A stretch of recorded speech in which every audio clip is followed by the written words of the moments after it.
ফেসবুকে একদিন ধরে ট্রেন্ডিং, ইন্ডিয়া বলছে বাংলাদেশে শান্তিরক্ষী বাহিনী দরকার হিন্দুদের প্রোটেক্ট করার জন্য।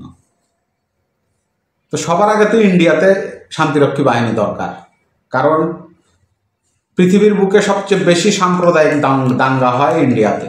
পৃথিবীর বুকে সবচেয়ে বেশি মুসলমানরা অত্যাচারিত হয় ইন্ডিয়াতে।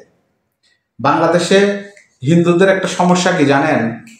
সব হিন্দু না, একটা বড় অংশ, একদম ছোট অংশ না, বড় অংশের সমস্যা যে এরা বাংলাদেশের চেয়ে ইন্ডিয়াকে আপন মনে করে বেশি। আপনার শুনতে খারাপ লাগলেও কথাটা বাস্তব। কিন্তু আপনি ভারতে এমন কোনো মুসলমান খুঁজে পাবেন না, যদিও ভারতে মুসলমানরা কিন্তু চরমভাবে অত্যাচারিত, নির্যাতিত, তারপরেও আপনি ভারতে এমন কোনো মুসলমান খুঁজে পাবেন না যে ভারতের চেয়ে বাংলাদেশ অথবা পাকিস্তানকে বেশি ভালোবাসে। কিন্তু বাংলাদেশে হিন্দুদের কিছু কিছু কার্যকলাপে প্রমাণিত যে একটা বড় অংশ বাংলাদেশের চেয়ে ইন্ডিয়াকে বেশি ভালোবাসে।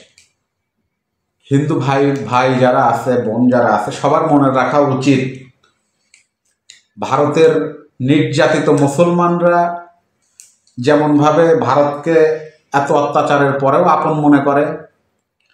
আপনারা বাংলাদেশে থাকেন, আপনারা কোনোভাবেই নির্যাতিত না।